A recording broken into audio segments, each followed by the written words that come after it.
नमस्कार, मैं हूं संजय शर्मा। आप देख रहे हैं 4PM न्यूज नेटवर्क। दोस्तों, फिल्म जगत का सबसे बड़ा सम्मान दादा साहब फाल्के अवार्ड है। 1969 में इस अवार्ड की शुरुआत भारत सरकार के द्वारा की गई। यह अवार्ड कायदे से उन कलाकारों को दिया जाना चाहिए जिन्होंने अपनी कला से फिल्म की विधा को नए आयाम दिए हो। सिर्फ पॉपुलर एक्टर ही नहीं, बल्कि कैमरे के पीछे का निर्देशक, कैमरामैन भी इस अवार्ड से नवाजे जा चुके हैं। दादा साहब फाल्के अवार्ड केवल हिंदी फिल्मों में योगदान के लिए नहीं दिया जाता, हमारे देश की अलग अलग भाषाओं के महान कलाकारों को भी ये अवार्ड मिला है।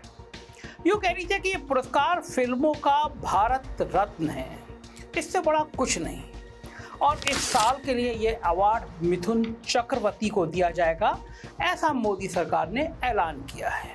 2 मिनट के लिए मिथुन चक्रवर्ती का फिल्मों में क्या योगदान रहा, ये मैं आपको दिखाता हूँ। इन्हें इनकी पहली ही बंगाली फिल्म मिर्ग्या के लिए एक्टिंग का राष्ट्रीय पुरस्कार मिला। इसके बाद ताहे देर कथा नाम की एक और बंगाली फिल्म के लिए फिर से राष्ट्रीय पुरस्कार मिला। और 1996 में आखिरी और तीसरी बार सपोर्टिंग एक्टर का राष्ट्रीय पुरस्कार स्वामी विवेकानंद के लिए दिया गया। इसके अलावा 1982 में आई इनकी फिल्म डिस्को डांसर और उसके गाने जिम्मी जिम्मी ने इन्हें भारत और खासकर रूस में स्टार बना दिया। रूस में आज भी लोग राज कपूर और मिथुन चक्रवर्ती को याद रखते हैं। तो क्या मिथुन चक्रवर्ती इस दादा साहब सम्मान के सही हकदार हैं?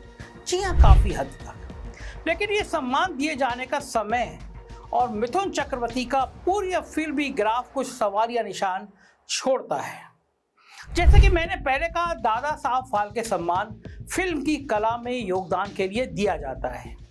यानी अगर कोई निर्देशक या कैमरामैन हो तो उन्होंने ऐसी फिल्में बनाई हो जिससे आने वाले फिल्मकार प्रेरणा ले सकें। भले ही वो फिल्में हिट हुई हो या नहीं, पर अद्भुत तरीके से बनी हो।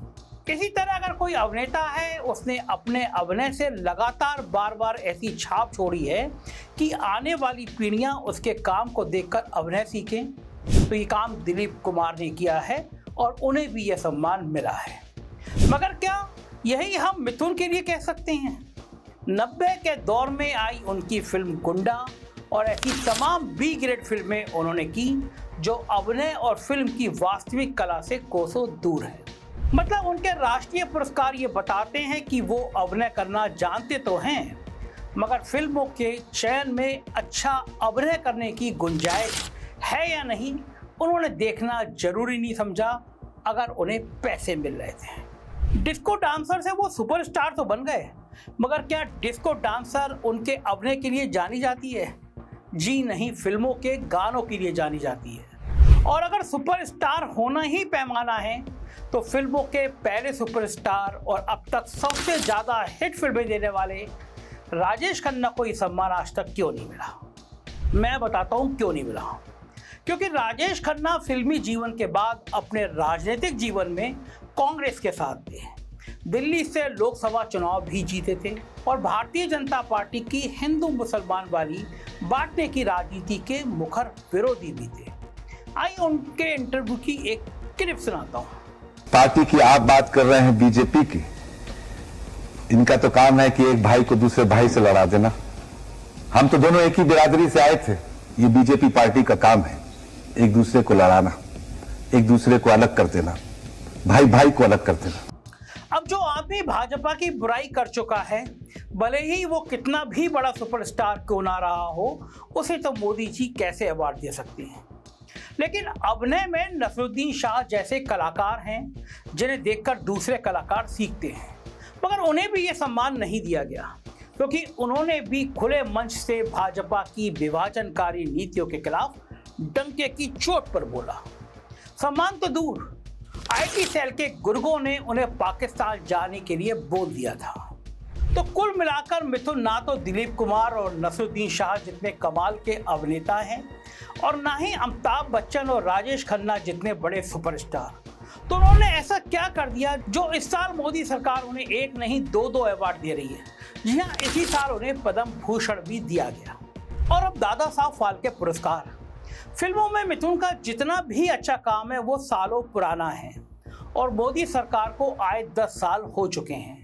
तो ये सम्मान मोदी सरकार के आते ही 2014 में क्यों नहीं दिया गया? क्योंकि तब मिथुन चक्रवर्ती तृणमूल कांग्रेस के नेता थे। ममता और मोदी की लड़ाई से तो हम सब परिचित हैं। मिथुन को तृणमूल कांग्रेस ने राज्यसभा भी भेजा। 2 साल में मिथुन चक्रवर्ती केवल 3 बार राज्यसभा गए और फिर हेल्थ के इशू बनाकर उन्होंने इस्तीफा दे दिया। हालांकि असलियत ये थी कि शारदा चिट फंड स्कैम में इनका भी नाम उछला, क्योंकि ये शारदा चिट फंड स्कीम के ब्रांड एम्बेसडर थे। इनको 1 करोड़ 19 लाख रुपए ने देने पड़े थे, क्योंकि इन्होंने 2 करोड़ रुपए की फीस ब्रांड एम्बेसडर के तौर पर ली थी। ममता बनर्जी ने आरोप लगाया कि मिथुन गद्दार हैं, अपने बेटे को बचाने के लिए बीजेपी ज्वाइन कर चुके हैं। मिथुन के बेटे को उसकी शादी के दिन बलात्कार के आरोपों में पुलिस ने गिरफ्तार कर लिया था, लेकिन फिर भी 2 दिन बाद जमानत हो गई, क्योंकि मिथुन चक्रवर्ती भाजपा की वॉशिंग मशीन में जाने को तैयार हो गए। वहीं दूसरी तरफ मिथुन ने ममता बनर्जी को पागल करार दे दिया और उनकी बात को गलत बताते रहे। लेकिन 2021 में आरएसएस मुखिया मोहन भागवत से मीटिंग करने के कुछ दिन बाद ही मोदी जी की मौजूदगी में वो भाजपा में शामिल हो गए। पिछले 2 साल से भाजपा के लिए प्रचार प्रसार कर रहे हैं मिथुन। अब 2024 में 1 साल के अंदर पद्म भूषण भी दादा साहब फाल्के जैसा सम्मान एक साथ दिया जा रहा, क्या केवल इनके फिल्मों में योगदान के लिए है या भाजपा के लिए योगदान के लिए भी है? ये आप खुद समझ सकते हैं, मुझे समझाने की जरूरत नहीं है। बात सिर्फ मिथुन चक्रवर्ती पर आकर रुक नहीं जाती। महाराज नरेंद्र मोदी की जिस पर कृपा हो जाती है उसको अवार्ड इस तरह दे देते हैं जैसे पुराने जमाने में राजा गले से मोतियों का हार निकालकर दे दिया करते थे। उदाहरण से समझाता हूँ। 2014 और 15 में लगातार 2 साल कंगना रनौत को नेशनल अवार्ड मिला। फिल्में थी क्वीन और तनु वेट्स मनु रिटर्न्स। इसमें कोई शक नहीं है कि दोनों ही फिल्मों में इनकी एक्टिंग कमाल की थी और इन फिल्मों के लिए ये नेशनल अवार्ड की हकदार भी थी। लेकिन फिर इसके बाद इनकी बीजेपी से नज़दीकियां बढ़ी, तो 2019 के एक ही साल में एक नहीं बल्कि 2 फिल्मों के लिए इनको नेशनल अवार्ड दिया गया। फिल्में थी मणिकर्णिका और पंगा। कोई भी सच्चा फिल्म प्रेमी बता सकता है कि इन फिल्मों में कंगना के अभिनय में कुछ भी कमाल नहीं था, मगर फिर भी नेशनल अवार्ड मिल गया। थोड़ी बहुत आलोचना हुई, मगर किसी को क्या फर्क पड़ता है। विनोद खन्ना हिंदी फिल्मों का जाना माना नाम रहे हैं। 2017 में उनकी मृत्यु हो गई। उसी साल उनको मरणोपरांत दादा साहब फाल्के अवार्ड दे दिया गया। क्या वो अच्छे कलाकार थे? बिल्कुल थे। मुझे भी बहुत पसंद थे, ओशो के बड़े भक्त थे, पॉपुलर भी थे। मगर आप खुद सोचिए, क्या वो इतने महान कलाकार थे कि अमिताभ बच्चन से भी पहले उनको ये सम्मान दिया गया? बच्चन जी को अगले साल ये अवार्ड मिला। आप कह सकते हैं कि जो बेचारा जा चुका उसे तो छोड़ दीजिए, भगवान विनोद खन्ना की आत्मा को शांति दे। मेरे लिए उनके मन में बहुत सम्मान है। मगर कोई अवार्ड आदमी के जीते जी किए हुए योगदान के लिए दिया जाता है, ना कि उसके जाने के बाद भावुक होकर। और विनोद जी का फिल्मों से ज़्यादा बड़ा योगदान ये रहा कि वो भारतीय जनता पार्टी के एक्टिव नेता थे। गुरदासपुर सीट से 4 बार भाजपा के सांसद रहे थे। वाजपेयी जी की सरकार में मंत्री भी रहे थे। मोदी सरकार मनमानी अवार्ड बांटने का काम सिर्फ फिल्मों तक सीमित नहीं रखती, राजनीतिक समीकरण बिठाने के लिए हर जगह इस्तेमाल करती है। मोदी जी हमेशा मंच से और रैलियों में कहते रहे हैं कि पिछले 70 साल में देश में कोई काम नहीं हुआ और पिछले 10 साल में ही उसकी भरपाई हो रही है। इनके भक्त उस लेवल तक चले जाते हैं कि हमें असली आज़ादी ही 2014 में मोदी जी के आने के बाद मिली है। उनके अनुसार 1947 में तो हमको भीख मिली थी। तो अगर 70 साल में कुछ नहीं हुआ था और अगर मोदी जी से पहले के सब प्रधानमंत्री नाकारा थे, उन्होंने कोई काम नहीं किया था, तो फिर इस साल भाजपा सरकार ने भूतपूर्व प्रधानमंत्री चरण सिंह और नरसिंहा राव को भारत रत्न क्यों दिया? क्योंकि अवार्ड के नाम पर राजनीतिक समीकरण बिठाना था। चरण सिंह को भारत रत्न मिलते ही उनके पोते जयंत भाजपा की गोदी में जा बैठे। वहीं कांग्रेस के प्रधानमंत्री नरसिंहा राव को ये सम्मान देकर गांधी परिवार पर तंज कसने की कोशिश की गई, ये जताकर कि गांधी परिवार अपनी पार्टी के नेताओं को कुछ नहीं समझता। चरण सिंह 1979 में प्रधानमंत्री थे। और 1987 में स्वर्ग सिधार गए। नरसिंहा राव 90 के दशक में पीएम थे और 2004 में उनकी मृत्यु हो गई। अगर मोदी को सच में इनका सम्मान करना था तो 2014 में 10 साल तक इंतजार क्यों किया? असल में ना विचार था ना इंतजार था, बस 2024 के चुनाव में राजनीतिक समीकरण बिठा रहा था। 2019 के बाद से भारत रत्न सम्मान किसी को नहीं दिया गया। 2019 भी चुनावों का साल था और फिर 5 साल बाद 2024 में एकदम 5 लोगों को यह सम्मान दे दिया गया। ये भी चुनावों का साल था। अगर मंशा सच में किसी व्यक्ति के देश के प्रति योगदान को सराहने की होती तो इस तरह भारत रत्न का इस्तेमाल सिर्फ चुनावी साल में नहीं होता, बल्कि हर साल ये सम्मान किसी को दिया जाता। और जब राजनीति साधने के लिए विपक्ष के नेताओं को भारत रत्न दे सकते हैं तो फिर भला अपने नेताओं को देने में मोदी जी क्यों पीछे रहेंगे? अटल बिहारी वाजपेयी, आडवाणी, नानाजी देशमुख को भारत रत्न दिया जा चुका है। यहाँ कुछ भाजपा समर्थक सवाल उठा सकते हैं कि कांग्रेस ने भी अपने राज में ऐसा किया है, अपने चहेतों को पुरस्कार बांटे हैं। इस तरह का कुतर्क भाजपा और उसके नेता कई बार देते हैं। इनसे कोई भी सवाल किया जाए तो कह देते हैं कांग्रेस ने भी तो ये किया था। अरे भाई, कांग्रेस से लोग नाराज हुए तभी तो आपको सत्ता में बिठाया, क्योंकि आपने वादा किया था कि हम कुछ अलग करके दिखाएंगे।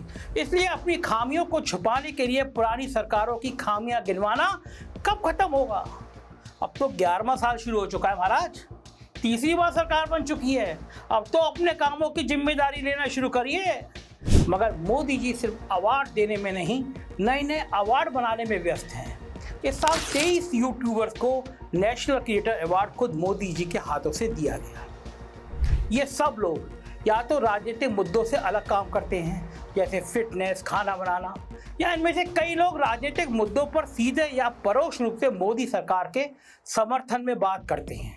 एक अवार्ड भी ऐसे किसी क्रिएटर या यूट्यूबर को नहीं दिया गया जिसने मोदी सरकार से ज्वलंत मुद्दों पर सटीक और जरूरी सवाल पूछे हों। उनके घर तो अवार्ड के रूप में EOW, ED इनकी रेड हो जाती है, FIR की धमकी दी जाती है। मेरे साथ भी हुआ है, कई बार हुआ है, मगर कोई बात नहीं। जर्नलिज्म का धर्म है सरकार से सवाल पूछना।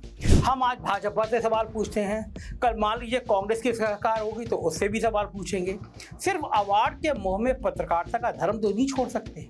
मेरा मानना है कि कला और सामाजिक जीवन से जुड़ा कोई भी सम्मान किसी भी सरकार द्वारा बिना किसी पक्षपात के दिया जाना चाहिए, चाहे वो भारत रत्न हो या फिर दादा साहब फाल्के सम्मान या फिर कोई भी राष्ट्रीय पुरस्कार। पद्मश्री सम्मान पिछले कुछ सालों में जमीनी स्तर पर अच्छा काम करने वाले लोगों को दिया जा रहा है जो फेमस नहीं है लेकिन अपने कार्य क्षेत्र में अच्छा काम कर रहे हैं।